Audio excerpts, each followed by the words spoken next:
There is nothing. Only warm primordial blackness. Your conscious ferments in it. No larger than a single grain of malt. You don't have to do anything anymore. Ever. Never, ever. Never, ever, ever, baby. An inordinate amount of time passes. It is utterly void of struggle. No ex-wives are contained within it. An awareness creeps up on you. A mass lies hidden in your dead angle, soaking in some lurid acidic sauce. It's bloated and shameful. A ball of meat surrounding you. This is a terrible line of questioning, and it will only lead to more awareness of the meat thing. Ex-love, ex-tenderness. It is foolish of you to resurface to the loss. Not after all the damage you suffered to get here. Some of it irreversible. Stay. Sail with me through the abyssopelagic zone. Do you really? You wouldn't like it if I told you what was back there. Why'd you think you had to bludgeon yourself into oblivion? Or did you not sense yourself marinating? Poured so much on yourself, got a bit carried away, did we, Chef? Fear and apprehension. You should ask what's out there first.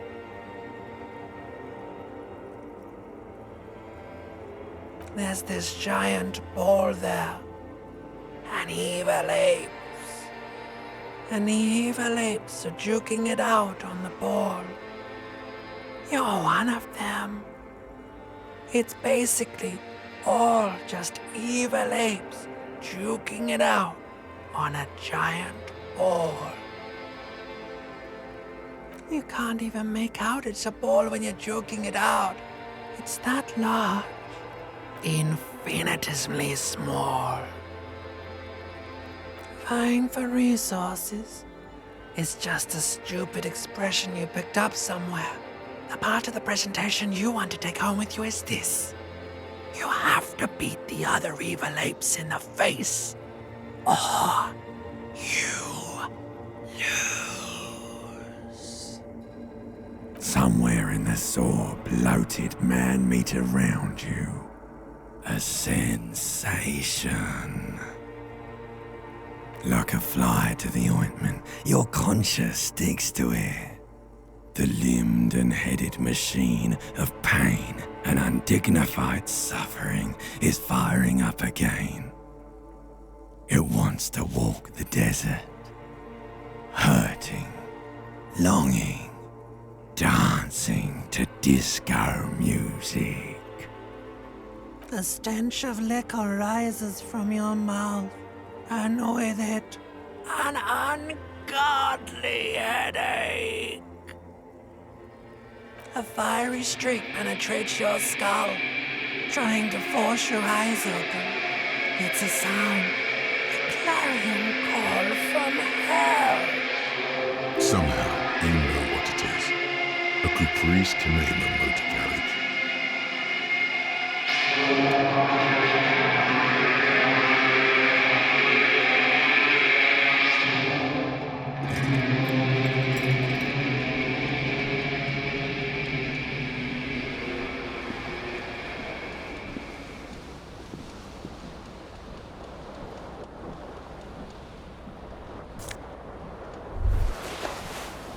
You hear a jingle. Keys are clinking in the pocket of your flare-cut pants. It says, whirling in rags, on the aluminium keyring. There is a single key on the ring. The number 1 is etched on it. It should open the door.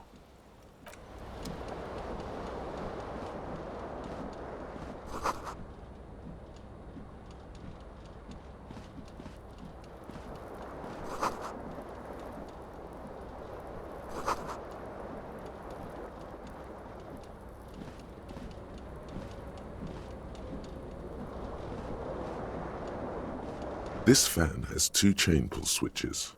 One ends in a tiny fan, the other in a light bulb. A truly horrific necktie has somehow attached itself to one of the blades. The blades come squeaking to a halt. It should be easier to reach the tie now. You swoop up and catch the tie.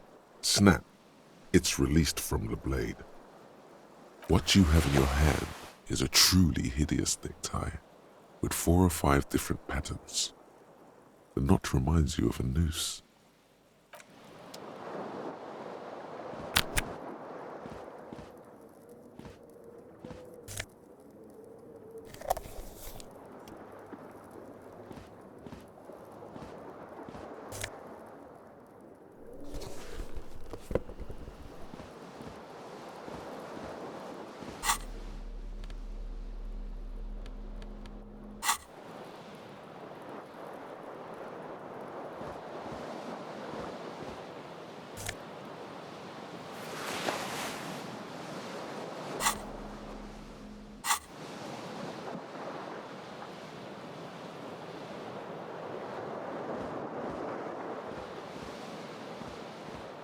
The window stands broken in its frame. Cold wind blows in. The shards face outward. Whatever broke this window came from the inside. A fine web of scarring covers the back of your right hand, but none of it is recent. More likely a projectile than a held object. There are no fragments on the floor from pulling a tool back in after impact. It is too large for a bullet, yet too small for a piece of furniture. You're looking for something heavy and larger than your fist. The single green shoe you found fits the hole almost as well as your foot. It would have also been heavy enough if thrown with force. Congratulations, you smashed the window with your own shoe. Now you only have one. If you're lucky, you could still find the other one on the balcony outside. The door to it should be outside your room. A cool wind gushes in. Your toes curl up from the cold.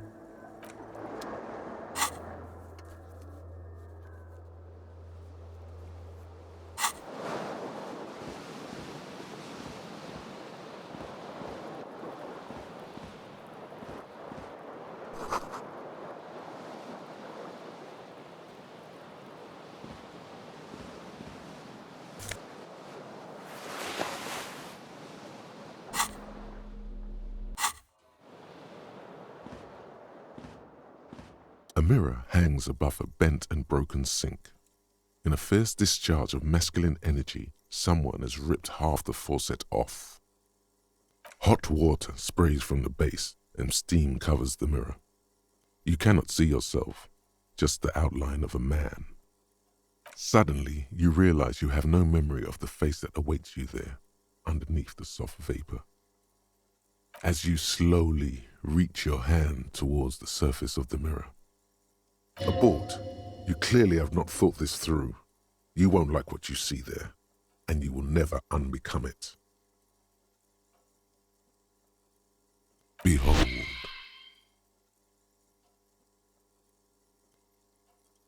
You have no idea who this thing is, do you? Too late. You clearly have rigor mortis on your face. Or wait, is that an expression? Are you trying to make an expression with that face? Why? Please stop. It's horrible. You're scaring yourself. Oh my God. You can't stop. It's like it's not even voluntary anymore. You have worn that grin into your face and now it won't come off. What does it even mean? What is the emotion you're trying to convey?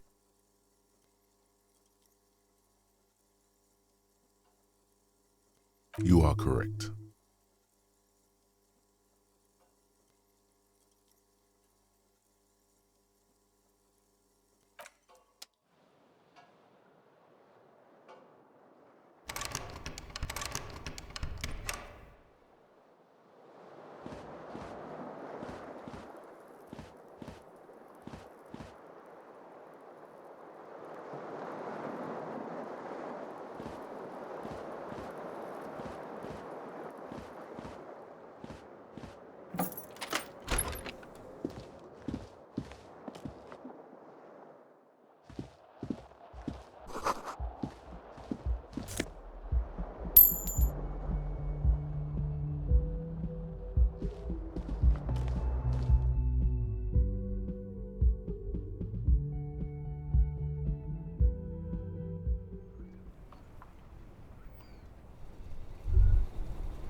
There they both are, two identical shoes, both copiously green and indiscriminately snakeskin, reunited on your feet, like two baby crocodiles. Go ahead, just as long as you don't discard those crocodile babies.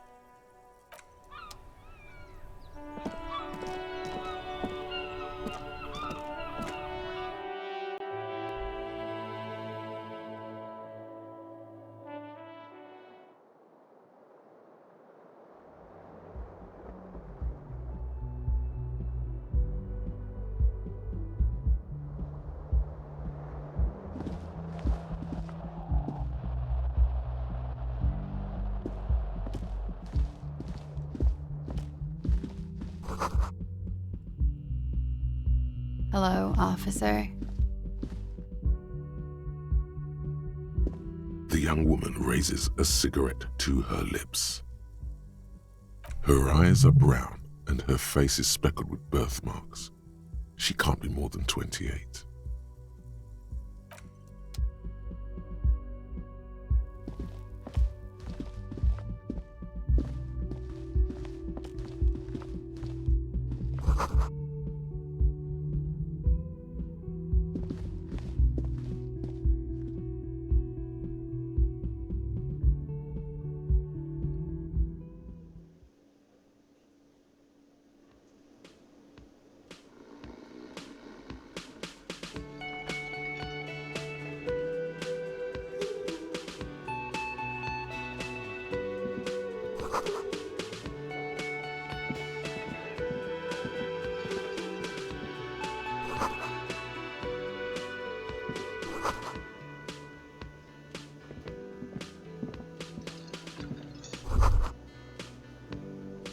You should totally sing karaoke here, the first chance you get.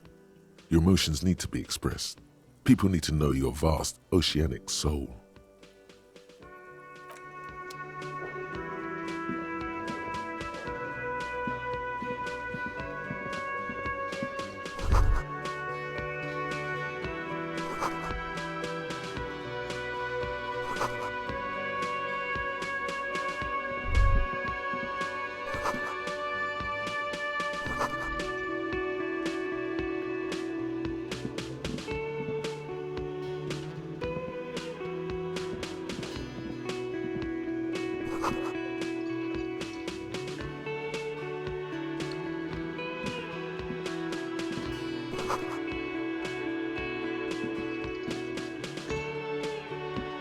Hello, sweetie. You shouldn't keep your colleague waiting.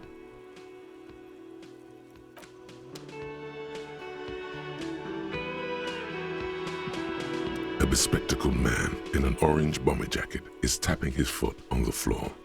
Looks like he's waiting for someone. You.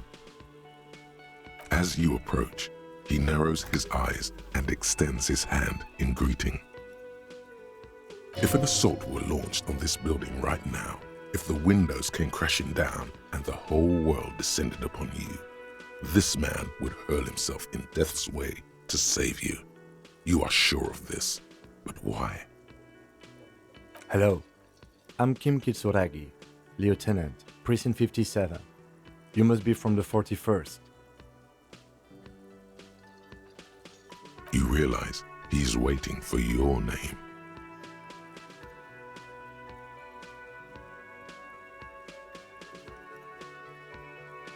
This is your chance to come up with a really good name for yourself. Get creative. Conceptualize.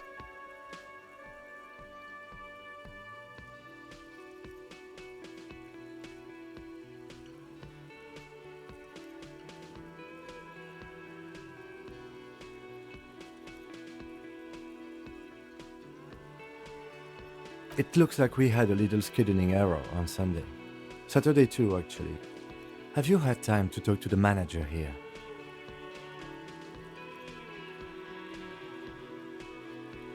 Then we should ask him for a rundown of the area. Get me up to speed. I understand the scene is out back, right? It also wouldn't hurt to assure him the police are finally here. In full force, I mean. Have you mapped out the initial interviews? Okay, we'll have time for that after we take a look at the coroner's case. Have you removed the dead body from the tree?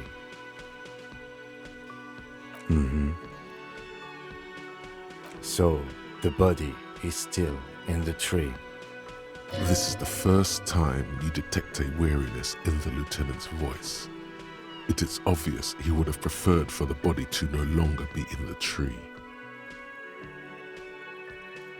Where it has been hanging for 7 days straight. We should go there as soon as we are done talking to the owner.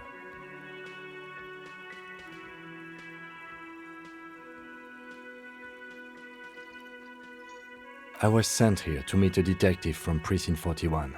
You have the insignia of the Citizens Militia on your sleeve and on your back. I suppose you could be impersonating him. You could have gotten the insignia from the black market or forged it. But for now, I'm going to set those possibilities aside. I'm not from the Inspectorate General. Inspectorate General means internal affairs. What he's saying is he's not from the Rat Squad and isn't supposed to suspect such things. Yes, but I'm not them. I'm from criminal investigation. He nods. After you, officer. If you're about to embark on an investigation, shouldn't you have a badge? You mean you don't have a badge?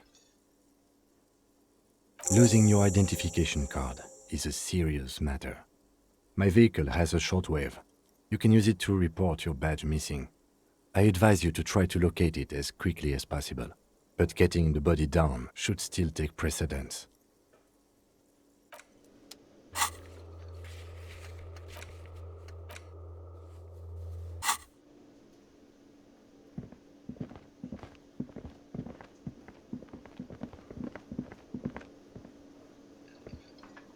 A man in his late 20s with a thin, unimpressive beard notices you approaching. He drops the ledger he was holding and turns to the lieutenant. Mr. Gart, right? You're Yes. I am Kim Kitsuragi from Precinct 57. This is an inter-district investigation, so joining me from Precinct 41? Right. Now, I know it took us a while to arrive at the scene. It also took you a while to call us and report the dead body. It was you who placed the call, yes? No, I only just got here. It was probably Sylvie who called you. She usually works the bar here. I'm only temporarily taking over her duties. Do you have her number? As a matter of fact, I do. You said you just got here. From where? Are you a local?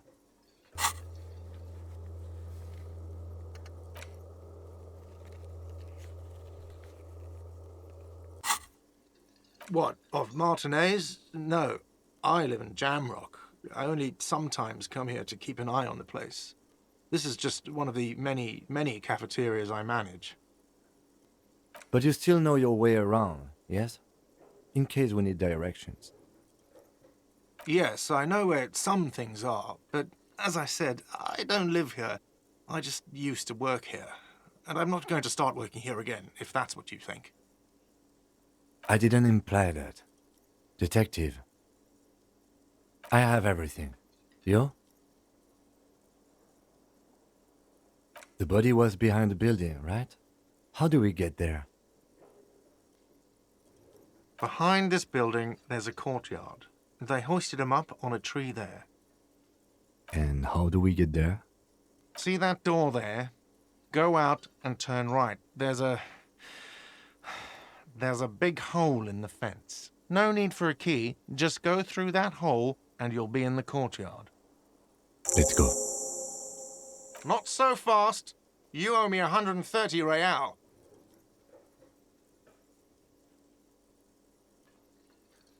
Oh, you don't owe me shit.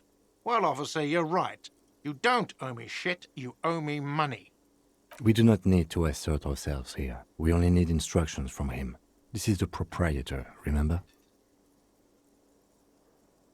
You know, I get this all the time. Some hobo comes in here or some backpacking arsehole off the boat. The next day, when they can't make their fees, they get aggressive. I just never thought I'd be in this shit with a cop. Please, just give me the money. Let's see. 3 nights at a tariff of 20 real comes to 60 real. Then there's the window you annihilated. The hole in the window was the first thing I saw when I came to work. So don't try to tell me you didn't.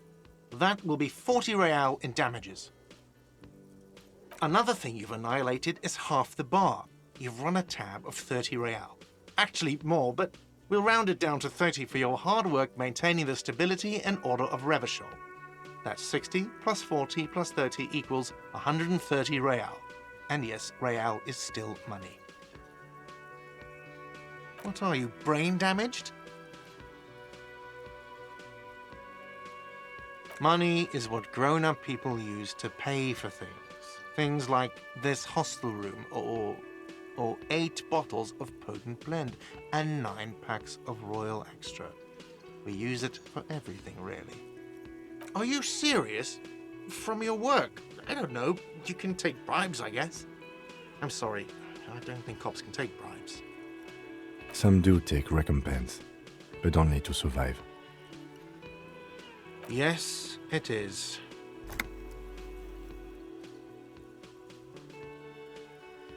No, you see, that's 40 cents. Cents are a form of currency 100 times smaller than the real.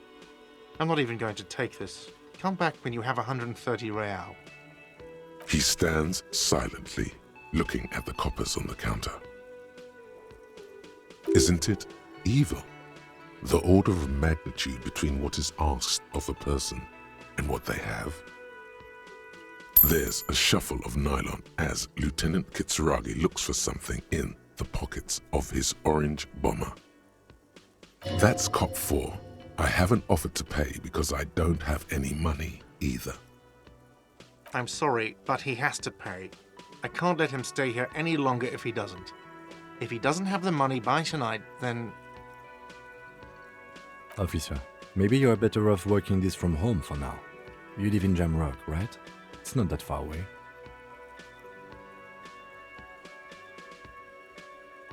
I'm sorry I couldn't help more. You should take this up with your station. I have a shortwave radio in my car, okay? We have to get this investigation started now. Good luck. By the way, where is home? The address is coming up blank, and this place sure isn't it. But you've been at this hostel cafeteria for only 3 nights. Where were you before? You had to be somewhere. In time or space? That doesn't sound like somewhere you can stay if you run out of money. You can try. Run some addresses in your head when you get the time. Maybe a street or an apartment will appear.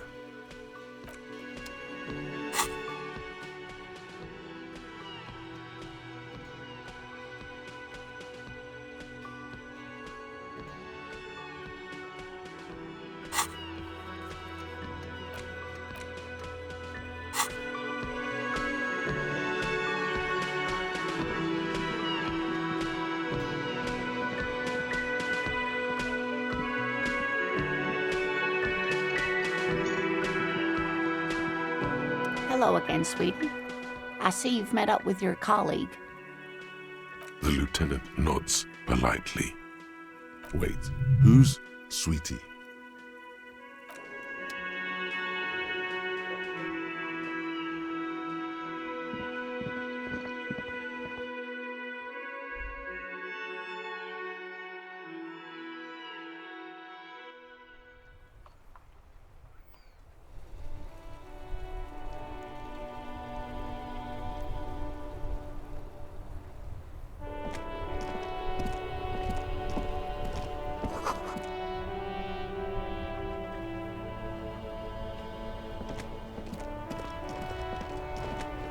Before you stands a motor carriage. The bodywork is covered in blue and white livery, bearing the number 57. Vapor emanates from the large engine on the back of the vehicle. It hasn't had time to cool off yet. This must be the infernal machine that tore you from oblivion, the Kurvitz Kinema motor carriage. In the cabin, you are welcomed by a set of steering levers, a radio microphone on a hook, a pull-out toolbox under the seat, and the soft glow of the fuel preheater gauge. A metallic drawer slides out from under the seat and clicks into place. The tools inside are neatly organized. Take what you need, officer. It's going to be a long case. I'm not protective of my tools, like some men are. He's clearly a little protective of his tools. But what can you do? Work is work.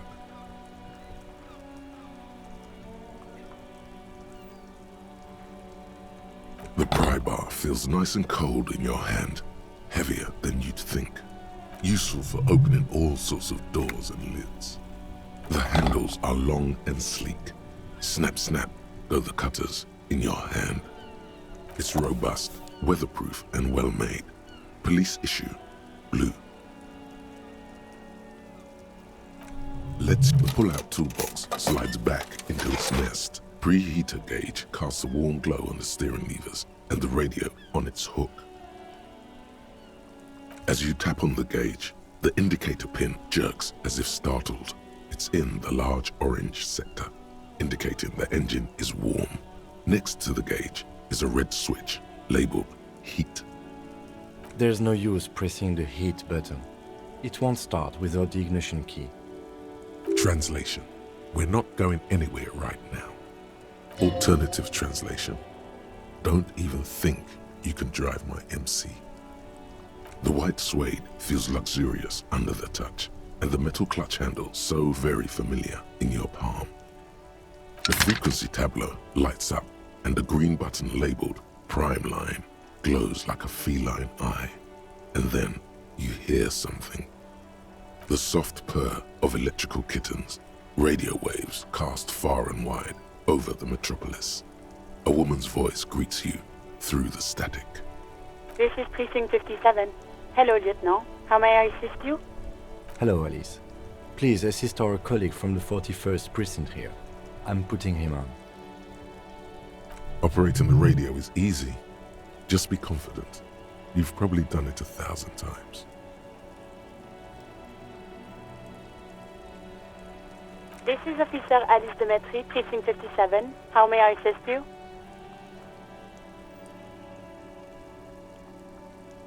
Of course. What is her number, officer? Yes, hold on. Her number is 005 1944 298. Received. Hold on, officer.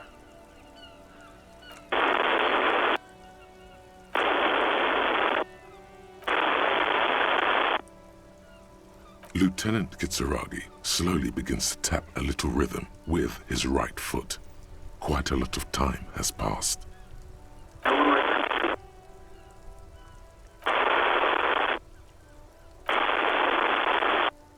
Officer, I have Sylvie Malaika on the line for you. Yes, hello?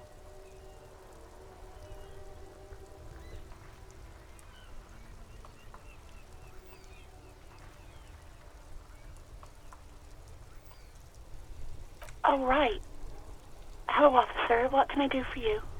There is no resentment in her tone. She wants you to ask her out. No question about it. You mean, why did I leave the bar? Honestly, I'm not really comfortable discussing it with you, sir.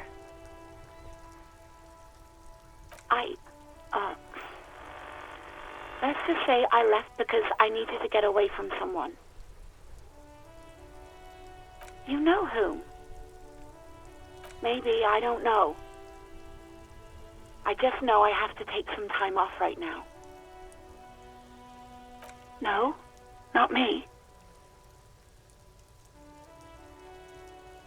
What? Of course it bothered me. But I thought the Union already knew about the corpse. No one calls the police.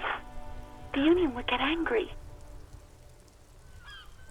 You know, what the Union says goes.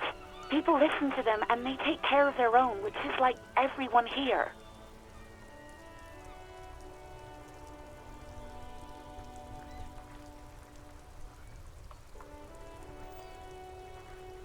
Legally, no. In reality, yes. Martinez is de facto policed by the dock workers' union. Words are not necessary to feel the lieutenant's discontent for the situation. I don't know what to tell you, officer. I didn't call you because I didn't want to get in trouble with the others. With the Union. I'm sorry about that. No, sorry. I don't. Not a lot of people have phones around here. Copper thieves take the wires.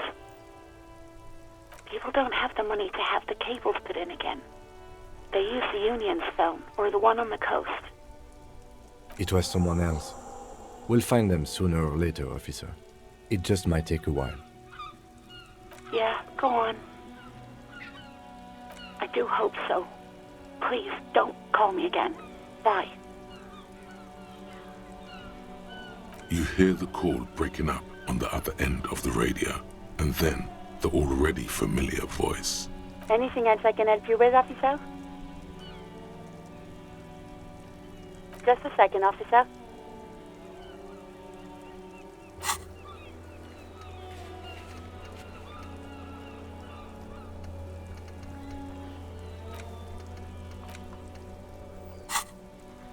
Ten 2, 10-5. This is 41st. Come in. Over. A scrawny old man sits in a dusty cubicle, smoking, with a large white rectangle sewn on his vest. In front of him is a box-shaped apparatus with an array of wires and antennas. The radio switchboard. The man uses relay code. You've got this. You're a cop, and cops know relay code. 10-4, message received. 10-5, relay message. What's your status? Over. 10-18, state your message, sir.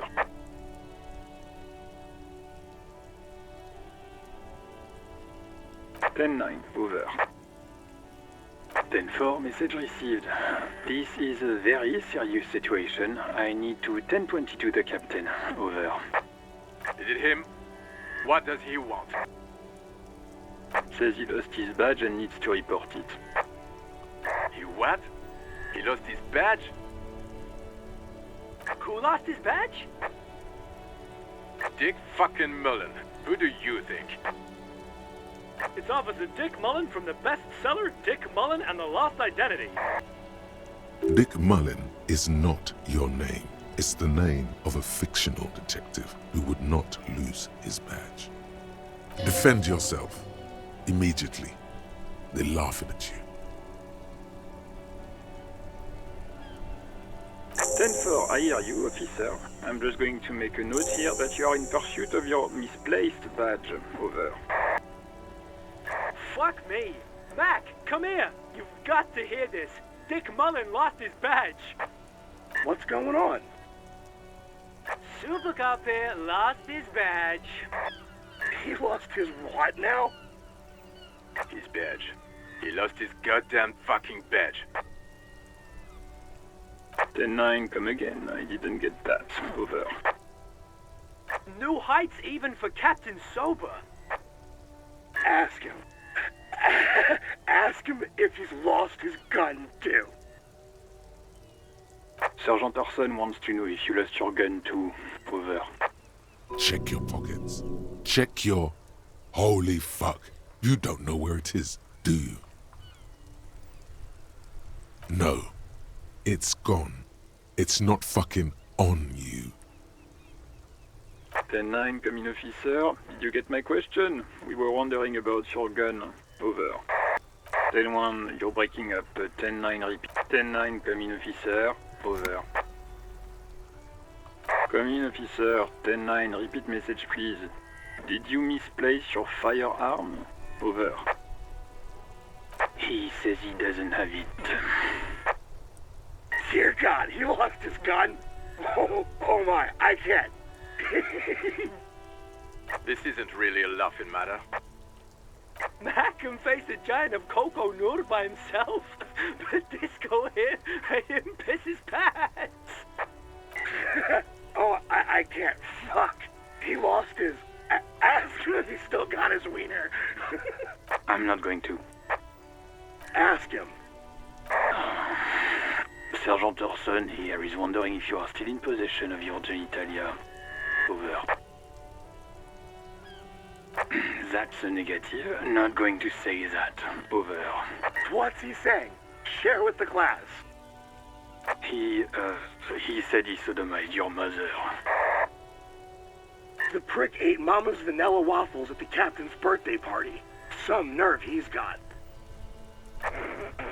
Sure her vanilla waffles were the only thing he ate? Shut up, Chester. This isn't funny. This is my mom we're talking about. Tell him to apologize. Sergeant Orson requests that you apologize for the claims you made about his mother. Over. Mac, he says you shouldn't have antagonized the Firewalker in the first place. Who? Satellite Officer V. I'm afraid he might be referring to himself as Firewater, sir. Firewater? He's lost it. Fuck it. Tell him to find his goddamn badge and gun. That's the only thing that matters. Satellite Officer V. 10-4, affirmative. Officer is in pursuit of his firearm. Oh, God, Officer, do you need further assistance? Over. Okay, 10-4, sir. I hear you. Relay your question. Over. Wait. Before you say anything stupid, think it through. Be smart about this. Ask if he's there alone. 10-4, sir. I'm not hearing your question.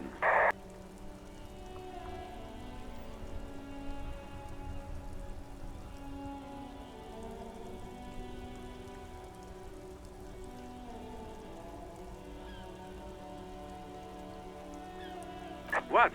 What is it? He's still on the line? He wants to verify the information on his badge. But of course, it says Dick Mullen, High General of the Revacholian Cavalry Force. Tell him to stop wasting time. What do you need, sir? Over. That's a negative, sir. I got 10-12 visitors present here. Over. 10. Excuse You probably don't want to continue on this road. Come again, sir. I didn't get that. 10-9. Over. Understood, sir. Over. 10-4. I hear you. I don't have the authority to grant your request, but... What does he want now? He's asking for money. Is he fucking kidding? I don't think he is. Don't give that asshole anything. He's just gonna drink it all. Alright, that's a negative on the additional funds, sir.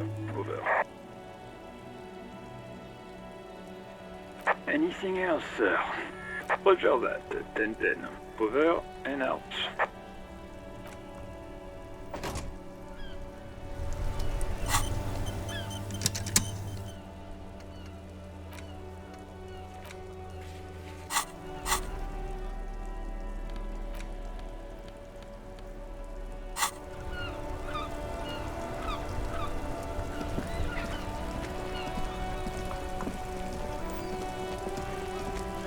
The RCM in Martinez. What can I help you with? Of course. What can I help you with? Me? I am just a gardener. I am working. I have a greenhouse in the yard there. I've been trying to get some work done. Well, as you probably know, there's a corpse hanging from a tree there. It smells pretty bad, so I have to take breaks. Don't worry, miss. We are here to clean it up. You can get to work soon. Thank you. My head is about to explode from all the salts I've had to inhale. Of course. Where to? It's there. In the yard, right through the hole in the fence. No problem. Of course. I won't hold you back. No gloves. You get the feeling that you need them. You have a dead body to deal with after all. Sure. Keep them. I have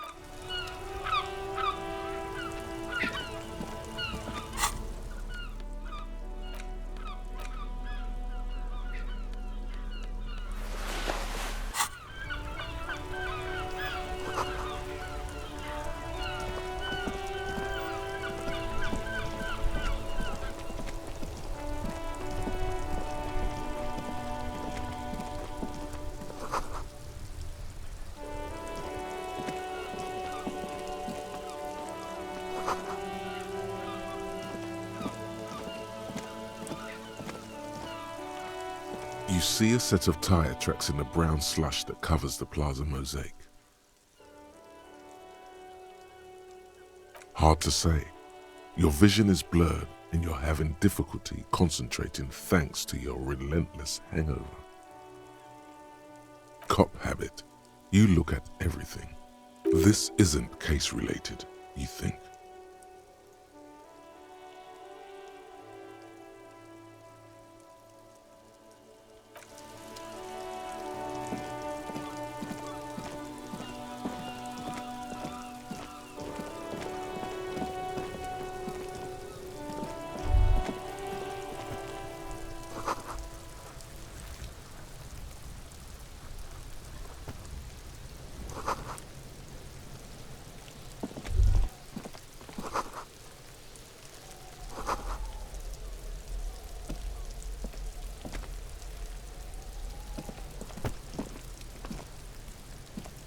The corpse looks at you with bulging white eyes.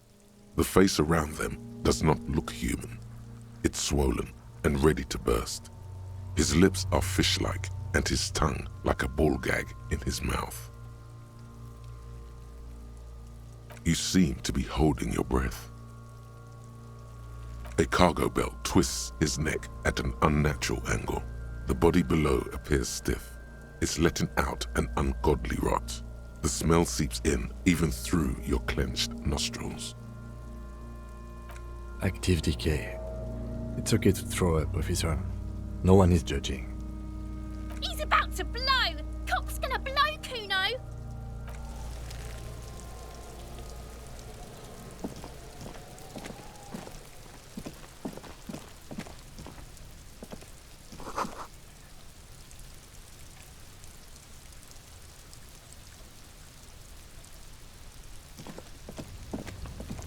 An inconspicuous pile of the roofing material, Eternite. It's nothing. Someone just left some roofing material slanted against an old shack. Because it's nice and orderly, well-laid pallets, easy on the eyes. No, there's more to this. You get this strange feeling. Hard to say. It's gone now. Feelings pass, you see. Especially the small ones.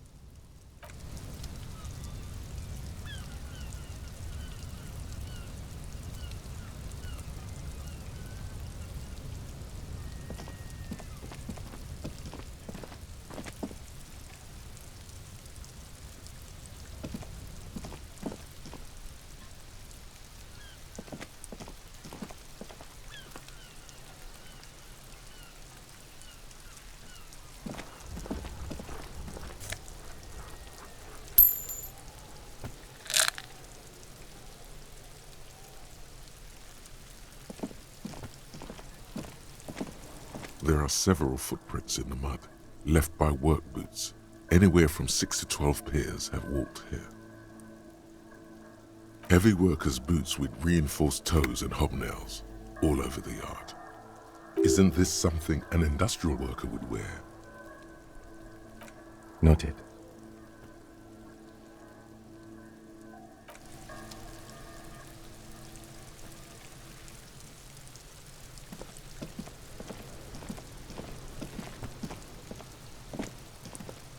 This trash container is locked. The sliding lid has a padlock that says, whirling in rags. There's something in there, not necessarily connected to the case, but still. The body is downwind from here.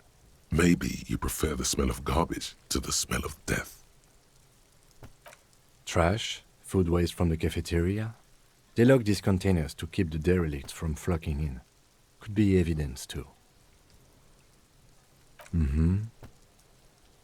We could try using a pry bar, the one you took from my motor carriage, or...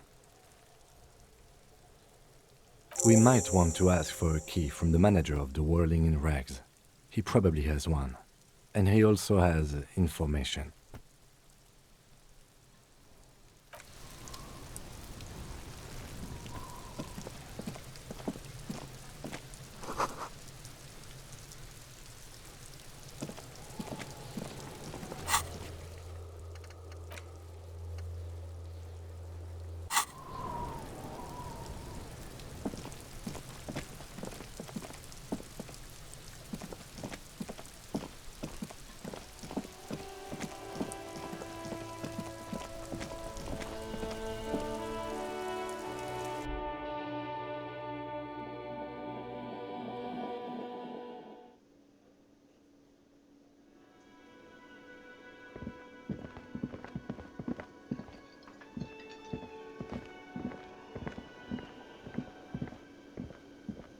Can I help you? Mine? No, it belongs to the Whirling in Rags. Thank you for clearing that up. Why do you keep the container locked? Why? To keep the hobos and drunks out. That's why. And the neighbors too. They put their trash there and they don't pay for the garbage company. I thought as much. And are you the only party with access to the trash container? Well, yes. Us and the garbage disposal company. It seems a little callous, doesn't it? Something stirs in you. Okay then. Maybe you're callous yourself. What do you need them for? It concerns the case. Please cooperate. Just bring them back once you're done, please. What thing?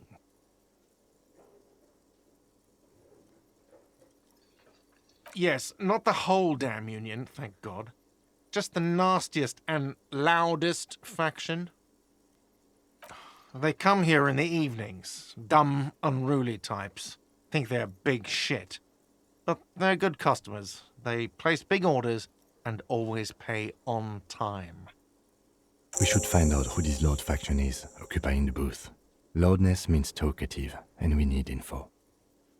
We don't. We have to wait. They'll show up sooner or later. Men get hungry, even striking men. If not today, then they'll be here tomorrow. What are you, a cook now? That's none of your business. He wasn't pan-fried, he was lynched. What could the kitchen possibly have to do with... Fine, okay. The kitchen is closed until 1 p.m. because the cook is working. You can snoop around after that, if you must. What? By the way, you should come back to this thing-based questionnaire if you see anything interesting in the Whirling later.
This trash container is locked. With a well-oiled crack, the lock pops open. Don't. Maybe you shouldn't. The smell of rotten food rises to greet you. You see soggy cartons, dirty rags, and organic waste. We're just in time. This hasn't been emptied for over a week. You see milk and egg rest with one broken egg in it. Some pasta wrapper. Picking up the soggy packages somehow feels familiar. You've done this before. The movements are recorded in your elbows, the methodology in your fingers. You're used to this. A box falls into pieces in your hands. Batiste Soleil cereal. There are plastic pasta packages below, and turbo noodles. Nothing of note, however. Among the threadbare kitchen towels, something catches your eye. A pair of denim trousers. As the legs of the slime-covered jeans begin to unspool from the garbage, a rank corpse smell fills the air. The victim's clothes? Cadaverine odor is faint. If these belong to the deceased, they were removed when he was still in the early stages of decay. Drop them in here, officer. Guitar-marked blue jeans. Pockets empty or emptied. He wore them with a belt, too, a white belt. The loops appear stretched, but the belt is missing. That's it. Do you see anything else in there? I have another bag here. Something slimy catches your eye. A drab, long-sleeved shirt, olive-colored, appears from the food waste, dripping with pus. This is a military-type overgarment. No label or serial number. This is the kind of rib-knit shirt that's worn over light armor to conceal it in an urban scenario. Anything more?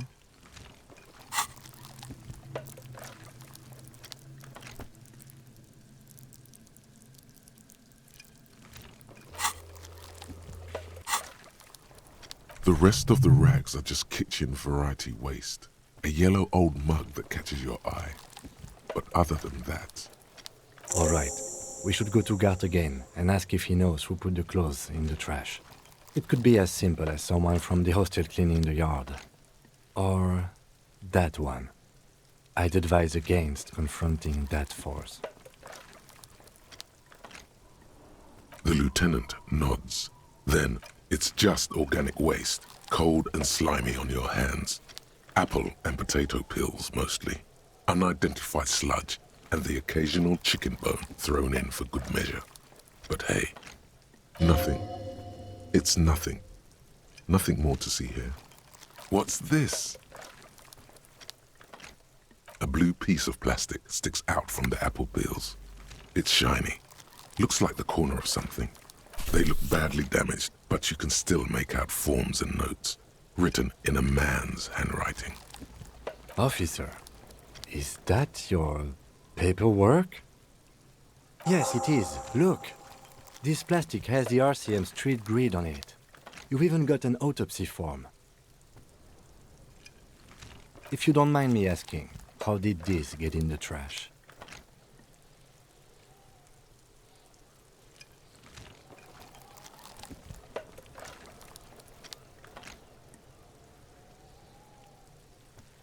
Boring. Try dangerous. You should do a thorough inventory of that. Be sure some has not fallen into the hands of the RCM's enemies, organized crime or worse. Official notes sometimes contain informants' names, even undercover operatives. It would also not hurt to start taking notes on the case. Now tell me what your eagle eyes see. Or are we finished? You pick out a broken mug with an oddly racist depiction of the yellow man frolicking in saffron. Only in its social sensibility. The container sounds a muffled gong.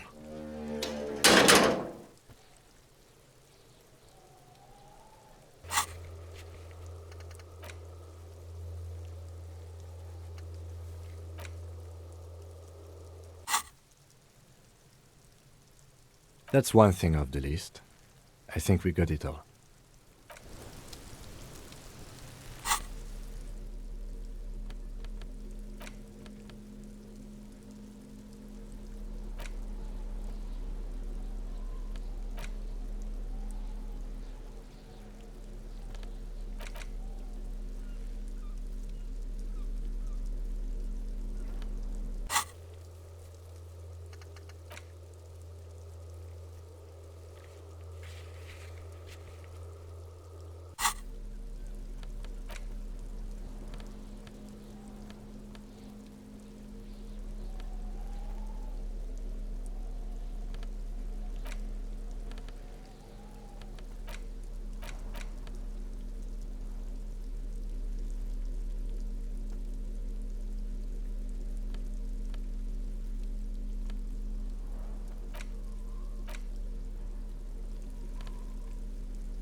It's the ledger you found in the trash. A pitiful cabbage of white and yellow papers hanging from plastic board, barely held together by a metal clip.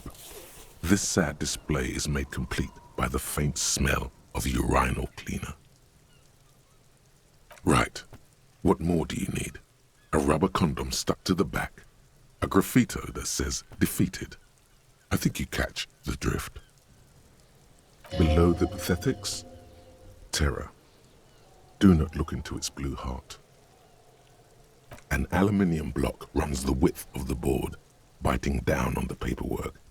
Its crocodile teeth are the only thing keeping the papers together. A regular pencil, the tip worn down to nothing, has been attached to the clip.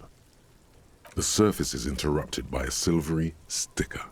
It's rectangular, sparkling with iridescence. You don't know how you didn't notice it before. What? That thing. It's a halogen watermark. We use it for adding information to RCM property. Any capable light with the right wavelength will do. All RCM vehicles have headlights designed to reveal halogen watermarks. Mine too. This means you can read the watermarks if you just turn the lights on. Okay. While a bunch of sodden papers sag from the clipboard in your hand, it's a sorry sight. They're not exactly white. They're yellowed in patches by sunlight and alcohol, and covered in dense blue handwriting. Ink escapes into watercolor patterns, reaching its tendrils across entire pages. The paper itself is checkered, with faint red lines, forming short paragraphs. Once in a while, there's a red stamp that exclaims, "Case files commit to paper." The case files themselves are plenty. You count more than 100 sodden, crumpled up, earmarked pages falling apart in your hands. They appear to be sufficiently organized and extremely dense, if mostly illegible. Work, strife, poverty, the Jamrock Quarter. These are handwritten logs of investigations dating back to January 51, this year. The exact number is hard to estimate due to missing pages and an odd naming convention. But there are at least 20, maybe 30 cases undertaken, not completed, mind you. It's the middle of March. You have attempted 2 cases a week on average. There is, for precisely 1 more. 15 pages near the end remain untouched by the damage. The checkered grid forms a structure of passages, breaking the case into subtasks to accomplish. Sadly, the ledger only comes with an old, worn-down lead pencil. It's unfitting of this monumental event. The ledger only comes with an old, worn-down lead pencil. It will do, barely. But the lieutenant looks at his blue notebook. 2 fat, shiny pens hang from the binder, like large caliber bullets on an ammo belt. He is not really saying anything, just standing there, looking at them. Know that I give this to you with resentment. The tasks you've completed flow out of the blue oblong pen in a brash freehand uncannily similar to the rest of the letters. The wording comes easily. It's almost robotically simple, a language developed for mental rigor and simplicity. Inspect the victim's body. Interview the cafeteria manager. It's not exactly poetry, but poetry would be out of place. A satisfying slash sounds across the paper. You're done, it seems to say. And you, and you.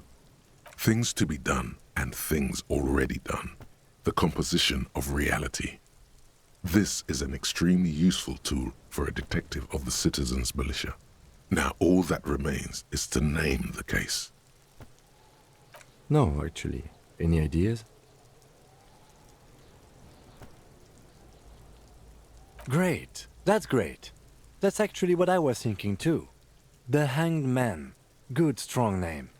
We have a very good name for the case now. I'm going to start calling it the Hanged Man. It's good we sorted this out. You don't exactly close them, so much as distance yourself from the smelly papers. They're a little further from your nose now. In the back, you see thin, translucent copier paper, some neon yellow, some bright red, all covered in boxes, like marching armies. These look like official forms, waiting to be filled out. Then rip them from the binder and hand them out, according to type of form. 3.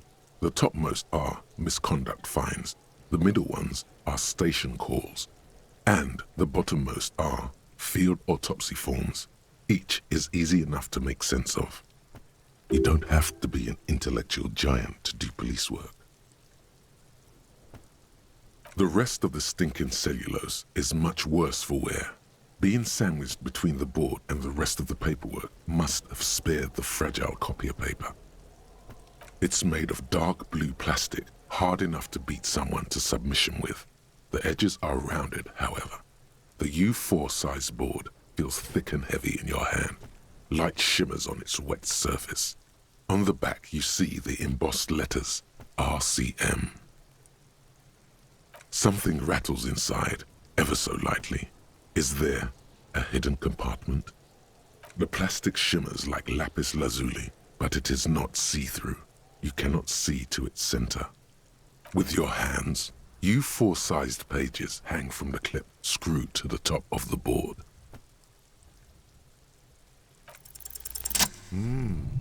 The two sides of the board appear slightly misaligned, like a drawer that's come off its slides.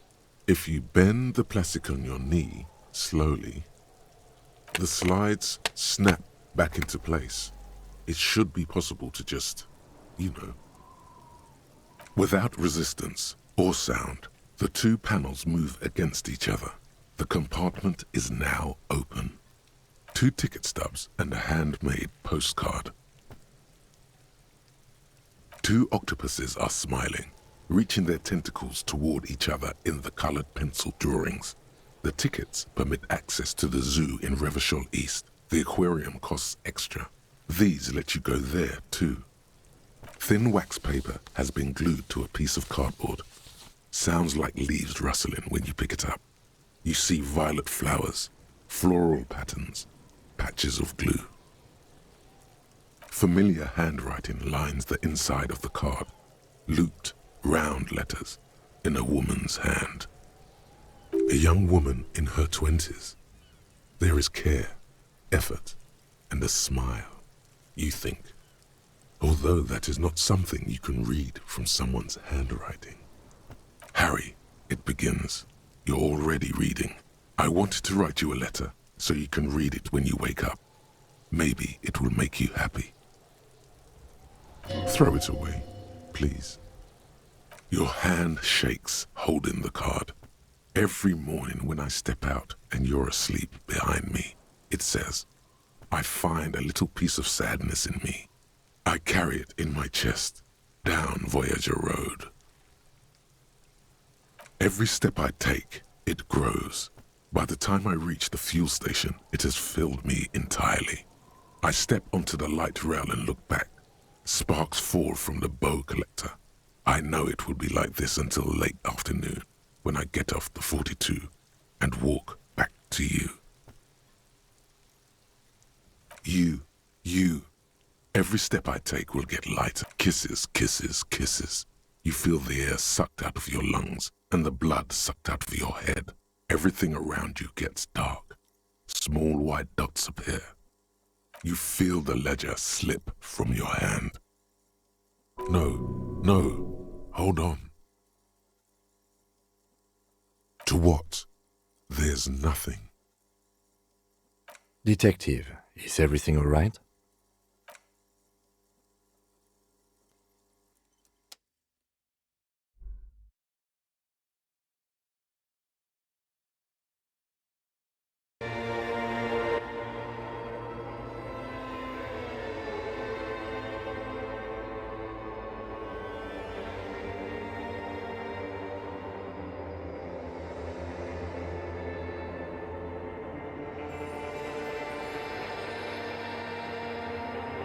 There is nothing. Again. Nothing sad, brother. No treachery, just blackout. Well, almost nothing. There is the ground below you, that's still there. And the small light that's on, fluttering, somewhere in the basal ganglia. That's me. Blue eyes, that's me. Is it? The world is gone. You are no longer reacting to outward stimuli, yet still. A bitter, caustic sense of loss remains. Even in the darkness, great sorrows slip in the water. The cool when you're dead, brother. Here in the paleo-mammalian cortex, we call it the shadow. Because it's always there.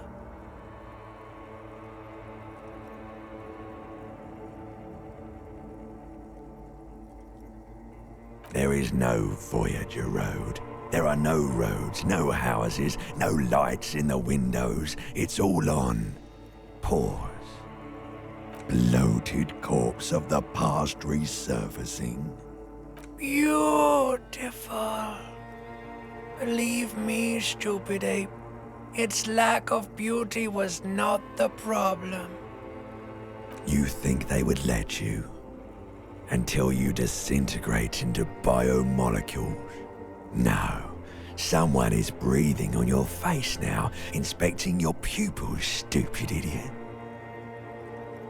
Yes, they're pouring something on you. It's in you. And It's delicious. Glowing lights on a dashboard emerge out of nothingness.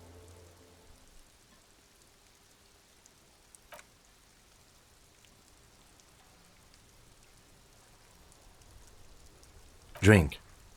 Water. The water is cold, silvery, the stuff of life itself as it pours down your parched throat. The pounding in your head recedes. The darkness parts. Drink. You haven't drunk water in 2 days. Did you know the human body is not made to survive on alcohol alone? You need a secondary form of hydration. With greedy gulps, you down half a liter of cold water. Some of it spills on the driver's seat. The lieutenant pays no heed to it. What happened?